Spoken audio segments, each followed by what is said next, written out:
ආයුබෝවන් අද අපි හදන්න යන්නේ හොඳ සැර තියෙන ස්පයිසි ඉස්සෝ ඩෙවිල් එකක්. මේක බයිට් එකට හදන්න වගේම පරිප්පු සහ බත් එක්ක නියමෙටම ගැලපෙනවා. ඔළුව අයින් කරලා හොඳට හොදගත්තෝ ඉස්සෝ කිලෝ එකක් අරගෙන තියෙනවා මම.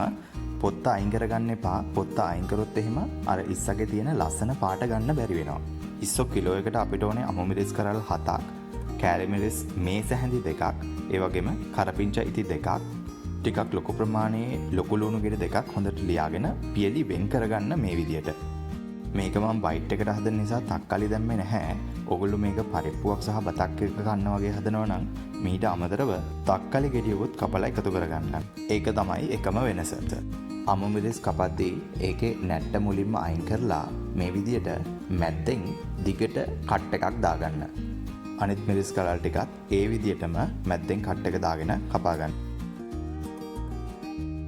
මුලින්ම අපි මේ වගේ භාජනයක් අරගෙන ගින්දර මධ්‍යම ප්‍රමාණයේ තියාගෙන තෙල් මේස හැඳි 2ක් එකතු කරගන්න. තෙල් හොඳින් රත් වුණාට පස්සේ හීනියට කපාගත්ත පියලි වෙන් කරගත්ත ලොකු ලුණු ගෙඩි 2 මුලින්ම එකතු කරගන්න. විනාඩි 2ක් විතර මදගින්නම මේ ලුණු ටික මලව ගන්න. ලුණු වැඩි මැලවෙන්න අවශ්‍ය නැහැ. රතු පාට තියෙද්දිම අර අපේ මැද්දේ පලාගත්තු අමු මිරිස් කරල් 7 එකතු කරගන්න. ඒත් එක්කම කරපිංචා ඉති 2 කොළ ටිකත් එකතු කරගන්න. මේ ඔක්කොම ටික විනාඩියක් විතර තෙල් එකේ හොඳින් බැද ගන්න. ඔගොල්ලෝ මේක ව්‍යංජනයක් විදිහට හදනවා නම් මේ වෙලාවේදී තක්කලිත් එකතු කරගෙන මේ විදිහට කලවම් කරගන්න. ගොඩක් අය ඉස්සෝ ලෙවල් හදද්දී ගොරක එකතු කරනවා. ගොරක එකතු කරන එකෙන් වෙන්නේ ඉස්සෝ ඩිවිල් එකේ රහ තවත් බාල වෙන එක. ඒක නිසා කවදාක්වත් ඉස්සෝ ඩිවිල් හදද්දී ගොරක එකතු කරන්න එපා. විනාඩියක් විතර මේසෙන් බැදුණයින් පස්සේ මම කෑලි මිරිස් මේස හැඳි 2 එකතු කරගන්නවා. ඉස්සෝ කිලෝ එකකට තමා කෑලි මිරිස් මේස හැඳි 2ක් වෙන්නේ. ඔගොල්ලෝ ගන්න ප්‍රමාණය අනුව ඒකෙන් ඔගොල්ලන්ට හදාගන්න පුළුවන් කොච්චර කෑලි මිරිස් ප්‍රමාණයක් ඔගොල්ලෝ දාන්න ඕනේද කියලා. කෑලි මිරිස් ටික නම් මම තප්පර 30ක් විතර පොඩ්ඩක් බැද්දා සැර බාල වෙන්නත් එක්ක.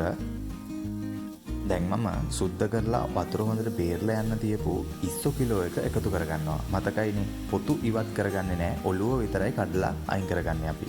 පොත්ත එක තිබ්බොත් තමා ඉස්සෝ ඩෙවිල් එක හොඳ ලස්සනට ගන්න පුළුවන් වෙන්නේ අපිට. මතක් කරලා මේ වෙලාවේදී ලුණු තේ හැඳි 2කුත් එකතු කරගන්න.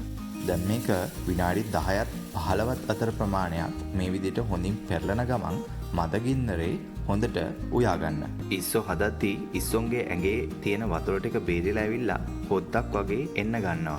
අපි ඒ වතුර ගතිය නැති වෙනකන් මේ ඉස්සෝ එක ලිපේ තියාගන්න ඕන අපි. ඒ වතුර ගතිය නැති වෙනවත් එක්කම ඕගොල්ලොන්ට පෙනෙයි ඉස්සන්ගේ පොත්ත ලස්සන තැඹිලි පාටක් අරගෙන තියෙනවයි කියලා. ඒ කියන්නේ දැන් ඕගොල්ලෝ ඉස්සෝ ඩෙවිල් එක හරි. ඕගොල්ලොත් මේ වීඩියෝ එකට කැමති නම් මේකට ලයික් එකක් දාන්න. ඕගොල්ලොන්ට ප්‍රශ්න තියෙනවා නම් පල්ලෙහා කමෙන්ට් සෙක්ෂන් එකේ අහන්න.